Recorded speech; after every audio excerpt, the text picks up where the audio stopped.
Hey, I'm Julie Rose. Welcome to Love What You Love. I'm an author, creator, and enthusiast, and I've always been fascinated by the things that people are super into, because they're always a unique expression of curiosity and joy and wonder. So every other week, I'll introduce you to another fascinating human who's into really interesting stuff. The point of this podcast is to offer a little bit of wonder and joy to hopefully help you get through the challenges of being human in this world. And it's important to acknowledge that it's especially difficult right now, and a crucial time to acknowledge and own our attitudes and our privilege. Having the freedom to love what you love is a form of privilege. To take action to help Black Americans have the freedom to love what they love, check out the links in the show notes. Diversity of thought and people has been a cornerstone of my philosophy on this podcast, and that will definitely continue. If there's someone you'd like me to interview, drop me an email at lovewhatyoulovepod@gmail.com. I've got loads of interesting guests scheduled into the fall, and I'm always on the lookout for more. Speaking of interesting guests, let's meet Stephani. Stephani Candelaria, a queer third-generation Xicana, fronts a popular Los Angeles-based cumbia-salsa band, Mera Candelaria. She's a singer, performer, sometime actress, fierce feminist, and all-around badass. We talk about community, the challenges of being a woman in a male-dominated music scene, opening for Los Tigres del Norte, Mera's new album, and so much more. So let's find out why Stephani loves cumbia and why you might learn to love it too.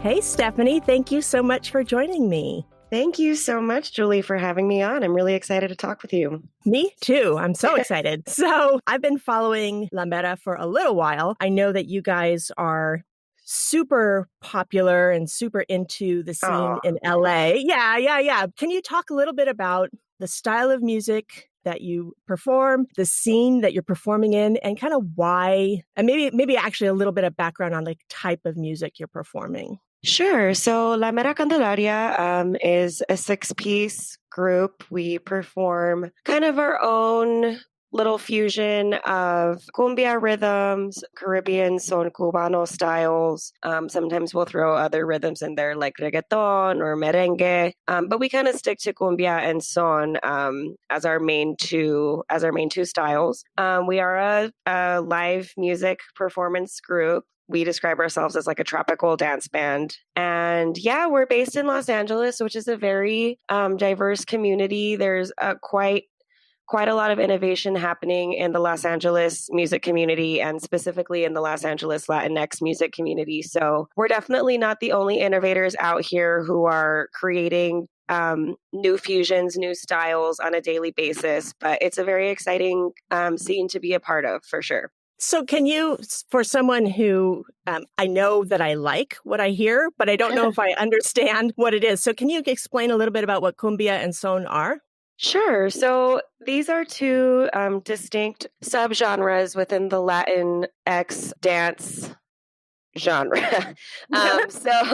It gets very complex very quickly. So I'll try to keep it simple. Cumbia is a style of music that can now be found all over the world, specifically in Latin America, and each region kind of has its own take. So you've probably heard cumbia, like Mexican style cumbias in the supermarket. It's very accordion heavy, sometimes very synthesizer heavy. If you can think to the like Tex-Mex cumbia that was popularized by people like Selena. But we do more of a live instrumentation. We actually don't use any synthesizers or beats or anything like that are pre-programmed. So I kind of compare it more to the simplified Colombian cumbia, which is actually where the style originated. It's a very simple rhythm. The dance itself is a 2-step, and this was a style of music that was kind of created as a fusion itself back in its day between influences of the indigenous people of South America, enslaved Africans who were being brought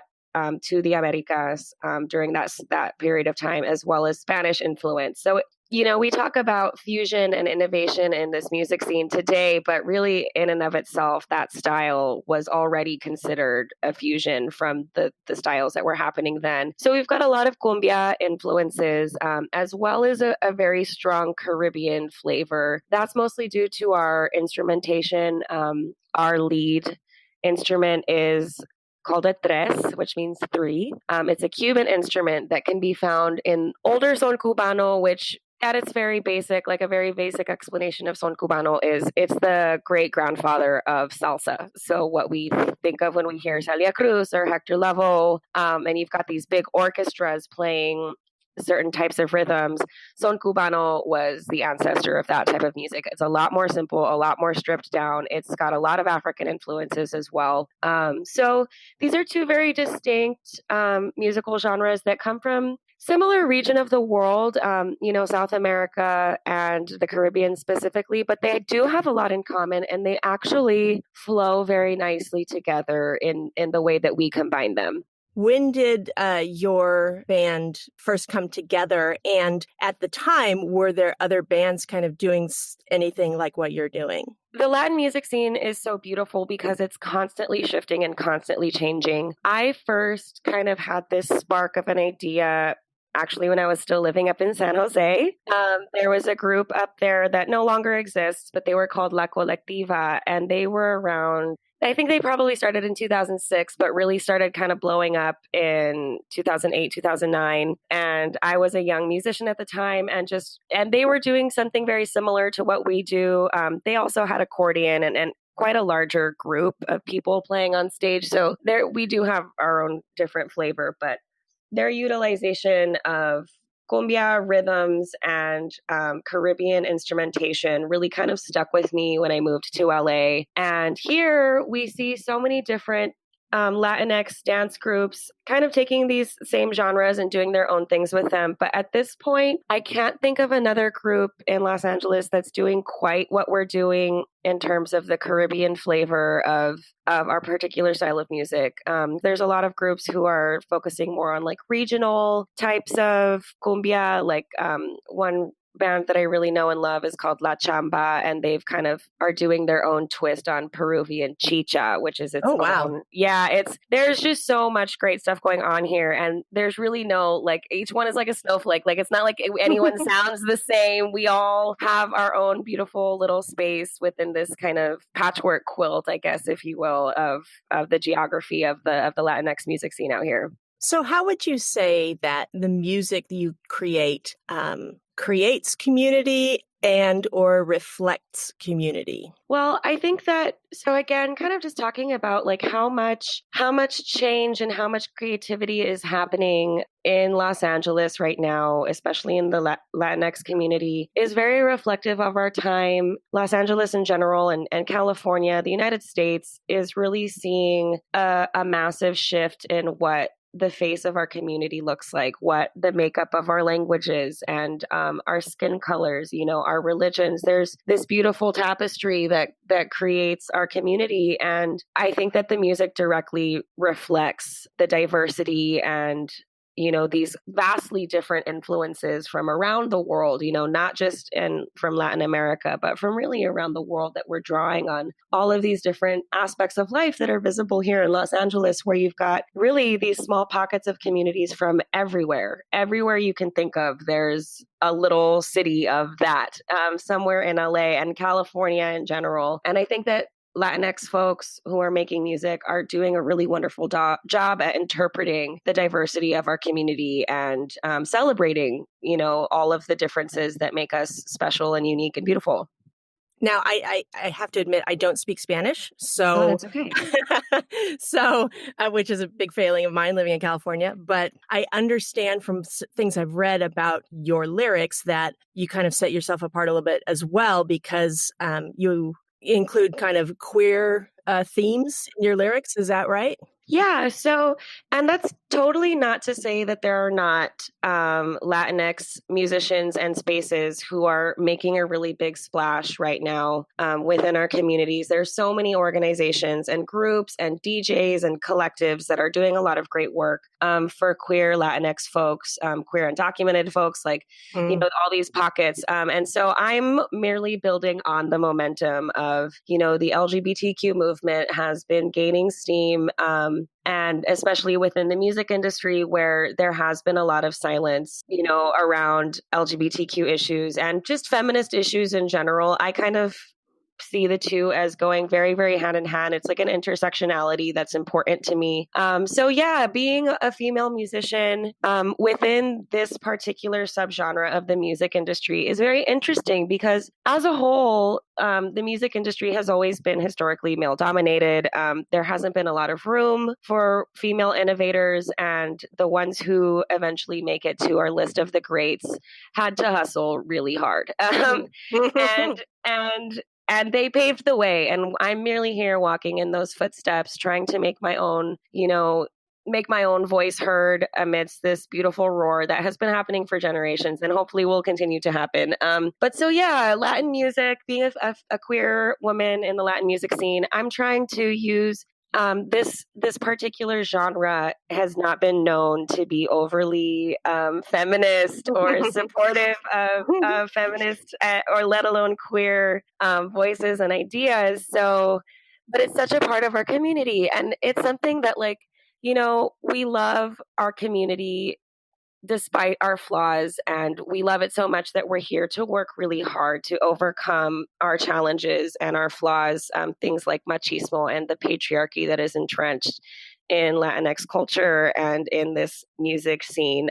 It was important to me to kind of fight from within, I suppose, like use this particular genre and style of music that has for so long been both, a way to objectify women or to keep women in a certain type of box, and to flip that kind of on its head from within these familiar melodies and, rhythms. And I noticed that, especially like in the image that you project on stage in your photos, whatever, it's very, very sexy. Is that a purposeful kind of approach that you take?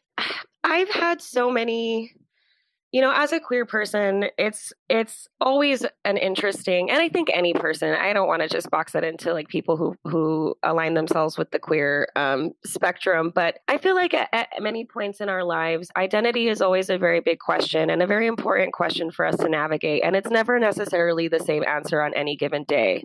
And so, yes, I do present as, especially performing as like very femme. I've kind of gone down the path of like using fashion. I don't know.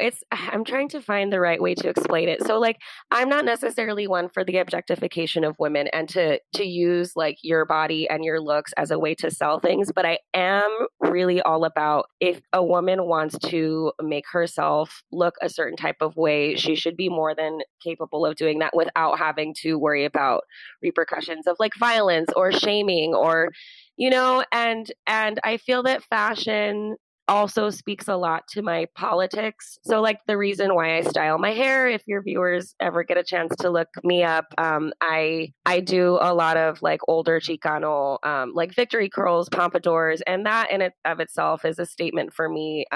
During that era, there was a lot of feminist talk amongst Chicanas in the Chicano rights movement, the early Zoot Suit riots. And there was a lot of quashing of that talk by our male counterparts, using the word lesbiana or lesbian, like as a way to shame women and put them in their place. And like, so hair and clothing as a political statement to me has become important. And so it's kind of just all these different factors have kind of created this persona of like, people expect the hair, people expect like, the heels and the flashy outfits. And it's just become a whole thing. And you know what? It serves me. But there's plenty of incredible artists out there who don't, do flashy. Perform in sweats and sneakers. And I have so much respect for that. It's really every woman to her own, and what serves you, what serves your message, as long as it's intentional, I think is the most important. have you always been a performer, a singer, like from the time you were young? Yeah, well, I grew up in a theater family, so I grew up spending a lot of time on stage and around performers. I also grew up in a musical household. My mother is a singer, and as a child, she was fairly active in a salsa band up in the Santa Cruz and San Jose area. So being around musicians and actors and artists, creatives, I don't remember a time in my life when that wasn't a constant in my day to day. So when I started to explore my own musical tastes or, just my own artistic expressions, like music was not really a question. It kind of was almost just a given that I was going to fall into music because I had it around me so much as a kid. And I didn't start exploring my own musical taste until I was around maybe 17 or 18. Taught myself enough guitar to accompany myself and, started off singing covers of my favorite songs and street performing, and in my early 20s was when I started to write my own music, and I kind of discovered the well, not discovered but rediscovered the dance world and haven't left it since. Nice. And so by the time this comes out, this will be kind of a few months from now, but you have an album coming out the end of this week. Is that right? Yeah. So your listeners will be hearing this a little bit after my release, but we are just about to put out an album this week, February 21st. So listeners, you can find it now anywhere that you listen to music, Spotify, iTunes, all the good ones.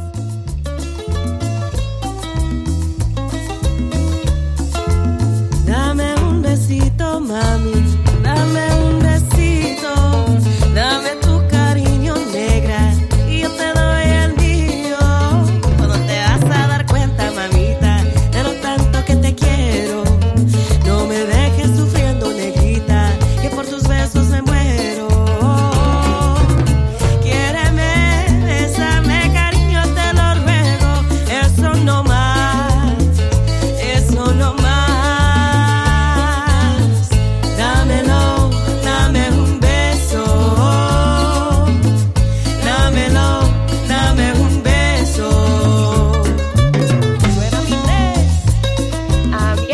This is actually our third release, but it's also our first full-length album, which is very exciting. And we've been hard at work on it for quite a while. It just feels like such a long time now.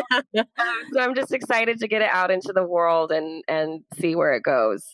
And is it kind of more the same? I noticed the first single that you released was more of a like a classic early rock and roll song rather than kind of a cumbia. So yeah, well, so Lose a Good Thing, I recently also put out a single kind of just almost as a side, not a side project because it's still under the name La Mera Candelaria, but I do a lot of collaborations outside of the Latin music world, and that one was one of them. The Oldies is a very big part of Chicano culture for sure, and definitely was a part of my upbringing. So I decided to collaborate with actually a local band from Salinas, California, to create that our rendition of the Barbara Lynn classic Lose a Good Thing, and it is very, very different from the stuff that I release with my group, but there's nothing wrong with showing a little range, a little dynamics. Right, right. It's all for the cause.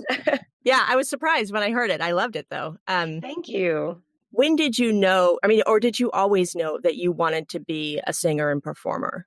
Like, was that always your thing? Yeah.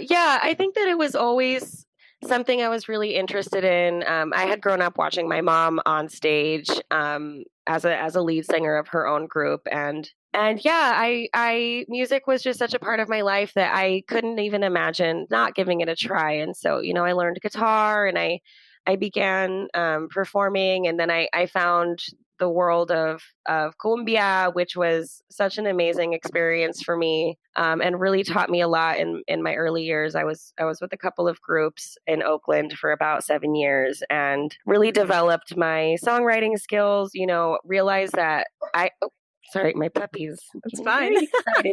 Very excited, mister. I just realized how special this music is to me, and I had considered for a while, like, oh, maybe I'll start, an R&B or like some kind of cool soul project. But I just couldn't find it in me to leave that world behind, that cumbia-salsa. I mean, gosh, it's just such an infectious experience. And I remember my very first performance. I was scared to death, of course. And like the pictures, I'm like petrified, like frozen, frozen to the mic stand. But God, just seeing the audience dancing to words that I had written and like smiling and laughing and dancing, like it was just one of those experiences where I was like, okay, yes, this is what I was meant to do for sure. This is what it is. Yeah. So a few months ago, maybe about a month ago, you performed with a couple of other singers on the steps of, two things. LA City Hall, you sang with the other two singers, but then you also had a performance on the steps of the LA City Hall. So maybe you can talk about what those were both about. Yeah. Okay. And it was so interesting because they kind of happened back to back, and they were completely isolated events. But so over the summer, I collaborated with two other Latina musicians from Los Angeles. They're both doing incredible work here. We all have very different genres, but we all happen to know each other and decided to partner with this organization called Del Otro Lado that does pro bono work at the border, helping to reunite families who have been separated at the borders of Mexico and the United States. And it actually started off as just like a very casual conversation, like, man, I wish that there was some way that we could participate and use our music to kind of just keep this momentum going, because we get these little splashes of color, like help donate at the border, help families, help this, help that. And then we forget because our society is so, hard to hold captive for more than 5 seconds. And so I just was talking with one of the other singers, like, I wish we should do something. And it started off as like, yeah, we'll meet up, we'll learn the song, we'll do a couple takes in my backyard. And then it just spiraled into this like beautiful, we were all completely funded by another organization. Camera fees, filming fees, everything was waived. The rental of the beautiful Basilica of Los Angeles City Hall, we had it all to ourselves. And it's this like almost a cathedral. Those lives were mine to love and cherish, to guard and guide along life's way. Oh, God forbid that one should perish, that one alas should go astray. So it was a beautiful moment for a lot of reasons. It was beautiful because the cause that we were supporting is a beautiful one. And we were so thrilled to be able to do even just a little bit to highlight the work of that organization and to bring attention to all the good stuff that they're doing. But it was also really beautiful to like pay homage to 3 of the great country singers of our nation as Latinas. So like this next generation of female vocalists who are out here, in the music industry facing the same issues that those 3 ladies were, not much has changed since the 70s when trio Dolly Parton, Emmylou Harris, and Linda Ronstadt were performing. It's still difficult. And so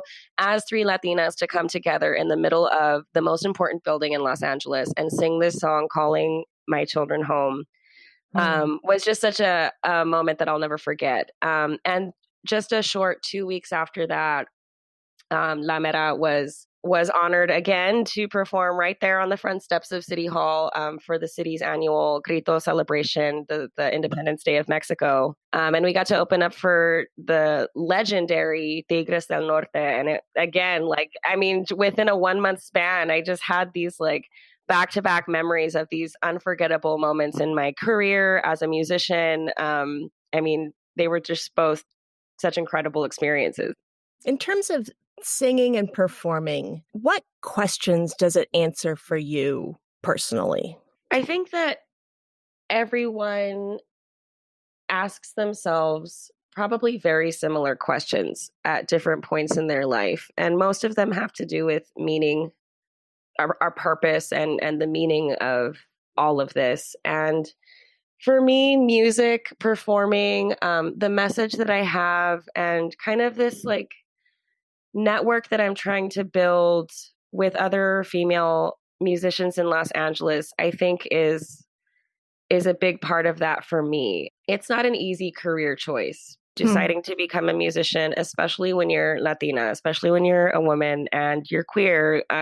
It's not the easiest industry to go into. And I actually was a teacher for quite a number of years after college, and the decision to leave the salary and the nice benefits and move to LA to really pursue my music was not an easy one. And I did have a lot of questions, and I still have a lot of questions, but especially in those first couple of years when I was struggling to build a name, to build a brand, the question of what are you doing kept coming up over and over. Like, why are you putting yourself through this, and just watching it grow now. I mean, there's still a long way to go. The journey's never over, but watching it grow and watching these ideas begin to take shape in a tangible way, in a meaningful way, I think is a big part of that question for me. Like, okay, this is why I'm here. I'm here as almost like an ambassador, I guess, like to gather together to create space for other women, for younger women who, are trying to navigate this difficult career choice, but are passionate about it and get discouraged and get, talked down to, or the doors shut in their face. And I think that as a performer, and the platforms that I'm trying to create, the spaces that I'm trying to nourish is a big part of that for me. And it's starting to take shape now. It's definitely been quite a process. And a lot of these answers are still kind of becoming clear. So has this performing, and I know that you've also done some stage performances as well, has this branched off into other interests that you did not anticipate at all? I've definitely found myself immersing myself a lot more into dance and learning more about it in order to like heighten my own performance, so that it's not just a bunch of people standing on stage with a microphone. Like, I feel like the dance aspect has become a newer interest of mine that developed the more I performed. But also, I suppose my interest in composition and songwriting, my early years as a musician, I really took the back seat when it came to generating new material, and was more than happy to sing other people's songs.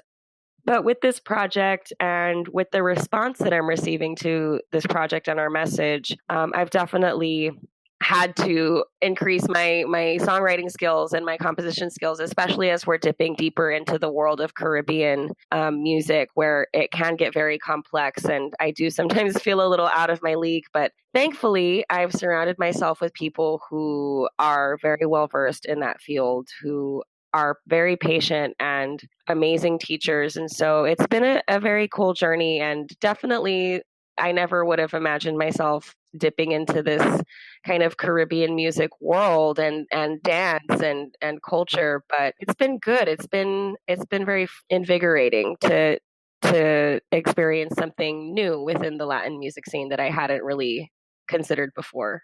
So now what frustrates you about any of it, songwriting or performing or, the scene or anything? What's the most frustrating thing for you? Well, this is actually something that I'm working on right now, almost as like a side project. So being a woman in the Latino music industry is not easy. And we all of us, like female musicians, kind of commiserate together and swap stories and, share horror stories of the things that we've had to put up with, from, sleazy promoters, or not getting booked until your male drummer sends the email, or like, or musicians who don't take you seriously and like think that you're just trying to hit on them. There's so many things that we experience. And then, you know, as a public figure, the issue of fans feeling entitled to cross the line over social media or even in person. Like there's a lot of complex issues that female musicians face that our male counterparts may be aware of, but will never directly have to experience for the very fact that they are male. And so that's always been one of my biggest issues with this career path and with this particular genre of Latinx dance music. And I'm trying to do something about it. So Reinas de Los Angeles is kind of a project that's starting to form very organically. It developed around our CD release show that's happening this week on February 21st. The album is called Sí Reina, which means Yes Queen. And so I only invited other groups that feature front women because I said to myself, we need to have a show that have some badass queens from LA making beautiful music. And I want this to be a woman-centric night. And from there, and I had so many bands who were interested that I was like, oh my God, I need to make this a series. And then along with that, just talking to some of the women who are interested in performing, they were like, you know, just telling me why they're excited about this. Like, we need this space. We need to do this for ourselves. From that kind of developed like a video series that's about to begin happening with some of the women performers, just speaking, making transparent the things that we have lived through every single day, but has been treated with such a glaring silence, and bringing it to our men, bringing it to our families, bringing it to our communities of fans who don't understand the complex issues that female musicians and especially Latina musicians face from within our own communities. And it's not to talk down and say, you guys are wrong for doing this. It's to make it very apparent and like, hey, this is what's happening. Let's work together. Let's do something about this. Let's support each other. Let's build one another up, because the worst thing you can do about an issue is to stay silent about it. So Reinas, I feel like, is going to become that for me. It's going to become this hopefully an avenue for really facing some of the biggest issues that I have with the music industry, and really the only things that could ever possibly have the power to turn me away from this life choice, because poverty hasn't done it, and living in a tiny studio with 2 dogs hasn't done it, you know. Working my ass off for hours on end hasn't turned me away from music industry, because it's what I love. It's what I'm here to do. But working on finding ways to make it more equitable, to have our voices be heard, to not be just the token female musicians out there. Like, there's plenty of us out here. We just need to make ourselves heard and seen. So I can probably guess what this is, but if you had one wish about singing or performing or the scene, what would that wish be? I wish that choosing to live the life of an artist were more accessible to people who have something to say. There's a lot of us out here, and there's a lot of us who hustle really, really hard and get discouraged by the hustle and give up because it's so difficult to make a living as any kind of creative. And there's a very particular look and sound that is receiving accolades at the moment within the entire music industry, and it's not representative of our stories, of the things that we value as a community, and the ones who are out here making extreme sacrifices to tell our stories are not. It's very difficult to stay in this industry without fatiguing yourself, without stress, and all of these other factors that come from overwork and not enough support.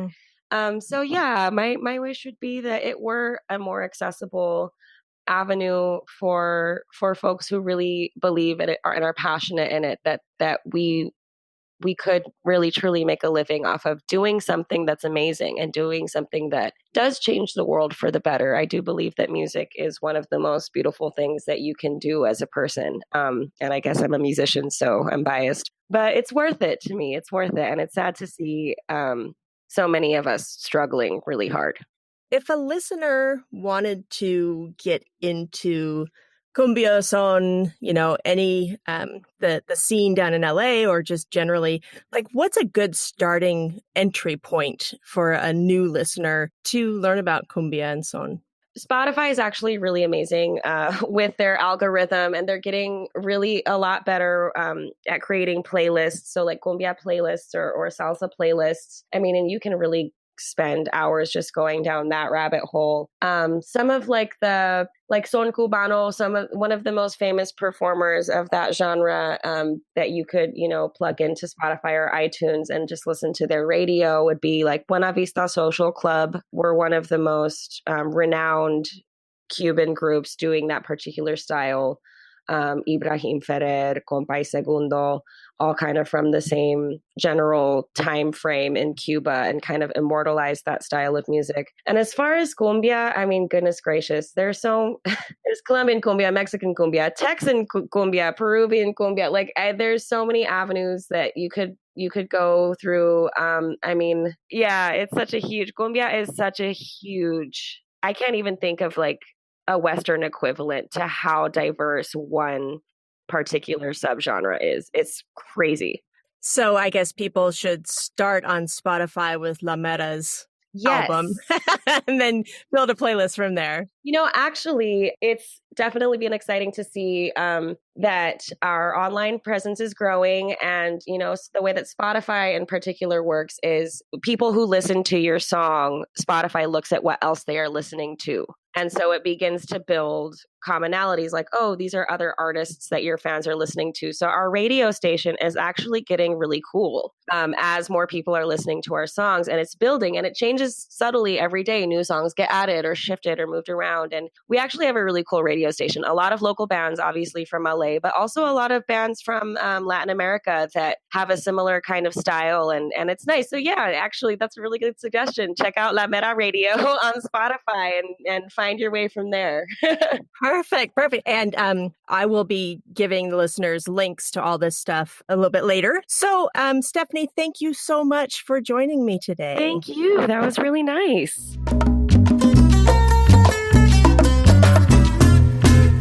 Como reina vivo fuerte, solo hago lo que quiero. He llorado, he amado con todo mi corazón. Si quieres amar, tener algo real, hay que trabajar, porque soy reina y si no, yo te digo, no te daré mi número. No, yo te digo, yo no quiero el tuyo. Yo soy la mera, así reina, con mis perlas y corona, mi brillo nunca apagará. Ay sí reina, ay sí reina, ay sí reina, ay sí. Listen, if you're not dancing in your chair, in your kitchen, on your walk, I don't even know what to say to you. Big thanks to Stephani for the time and for the music. Check out La Mera Candelaria on Spotify, Apple Music, YouTube, everywhere. All of the relevant links will be in the show notes. Just a reminder that you can find the podcast on Instagram at LoveWhatYouLovePod, on Twitter at WhatYouLovePod, and the website is lovewhatyoulovepod.com. If you'd like to support the podcast, consider subscribing and leaving a rating and review on Apple Podcasts. Zeke Rodriguez-Thomas at MindJam Media provided hardcore amazing editing assistance on this episode. You can find Zeke at mindjammedia.com. Also, as always, huge thanks to Emily White for the episode transcripts, which are available to patrons at patreon.com/lovewhatyoulovepod. Be good to yourselves and be good to each other. Thanks for listening. Let's hang out again soon.